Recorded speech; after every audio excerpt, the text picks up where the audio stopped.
Hello everyone, welcome.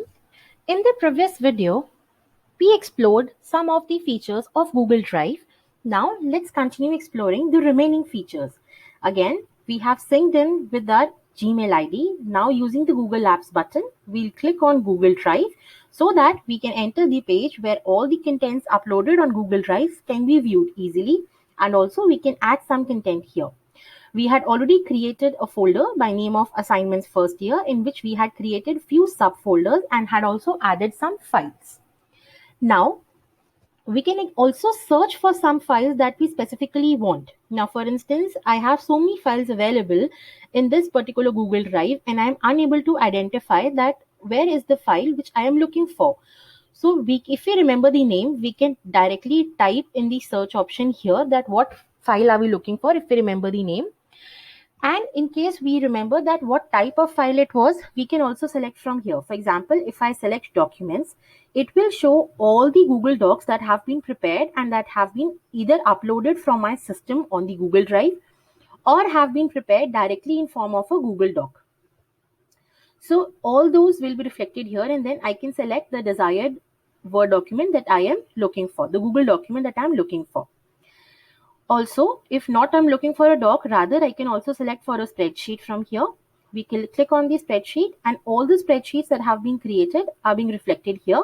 So we can again select the desired spreadsheet that we are looking for. In the similar pattern, we can look for some PDFs, some presentations, some photos, images, and some videos as well. Then we have some more search tools available. If we click here, so we can select from here that what type of file are we looking for. As you can see, some sites, some specific folders, some shortcuts we are looking for, any drawings, any archived folders, any videos, audios, and so on. Also, we can select that who is the owner. That means if we remember that the file that we are looking for was shared by some faculty member with us in the previous month. So we can select from here that was it shared with, was it owned by anyone, was it owned by me, was it not owned by me. That means someone else had created it and just shared with me for viewing purpose and I wasn't allowed to make any editing in the document. Or if in case I remember the name of the specific person, I can also write here just so that I can search out that what document or folder I'm looking for. Also, we can see the location. For example, if we feel that one of the important Google Sheet that I'm looking for might have been deleted by chance, so I can click on trash specifically, or if I want to search in the starred documents, even that can be done. Another parameter for search could be the date on which the document must have been modified at any time, today, yesterday, last 7 days, last 30 days, 90 days, or any custom range of date that we want to enter here.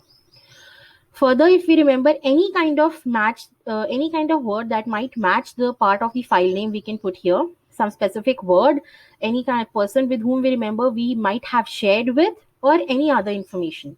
So this basically provides number of features so that we can search the intended file very conveniently, because once we start using the Google Drive in a regular manner, we have n number of files saved, the different spreadsheets, different documents, different slides, then different PDFs, and sometimes it becomes difficult to locate that which file we are looking for.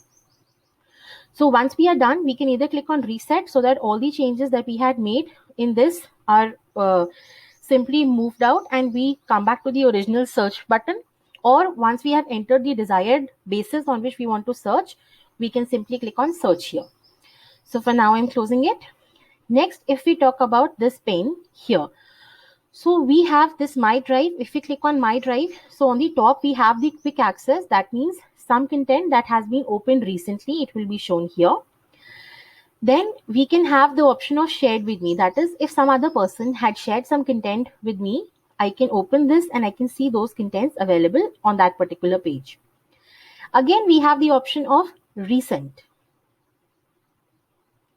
So here in the recent tab, we can identify that what different files, different Word docs or different Excel files or different Google spreadsheets or any kind of Google forms that have been accessed recently.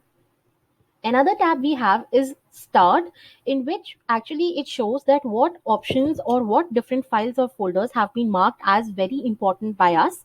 Now, as we can see that the folder of assignments we had marked as Start, then some files as demo file, then online quiz demo, resume student 1, they have also been marked as a star file. Now let's go back to Drive and see that how do we add a file or a folder as a star option. Now let's click on demo folder. In the demo folder, if we click on this drop down menu, we have the option of add to start. Once we click on it, we have a message, one folder added to start. We can undo it in case we feel that we have done something that we were not willing to do. Also, if we feel that we have to remove this folder from the start folders, it can be done very easily. Again, we click on this option where from the drop down menu, we can select the option of remove from start. Even this can be done very easily. Another option here available in the folder is that we can download the folder as such from a Google Drive, so that whatever files are there, all of them can be saved in a concise manner in our desktops or laptops as well. Now let's go back to the Start tab and see that whether the demo folder has been added as a Start folder or not. And yes, we can see it has been added. Next, we have the trash. Trash is basically a kind of recycle bin, just as we have in our systems. So what we can do, whatever files are available here, either we can restore them, that is we can take them back to the original location, or we can delete these files forever.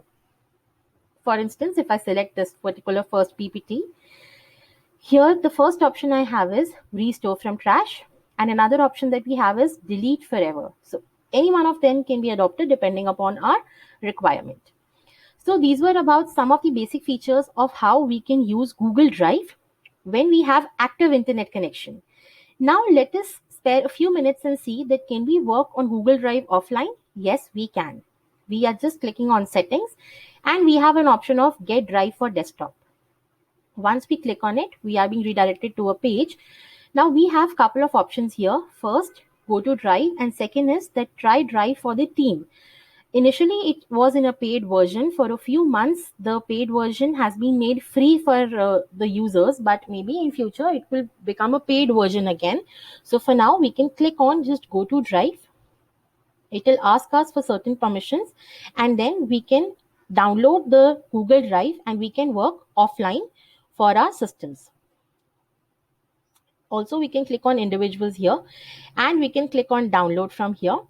Once we click on download, some pop-ups will appear where they ask us from certain permissions, and we'll be able to work with our systems. Just here, as we see the backup and synchronize, we can click on download here. It is asking us for some permissions, agree and download, and you can see some setup has started. Once we click here, the installation would begin. And if we continue with the work, so this option of Google Drive and all the contents will be available for us offline as well.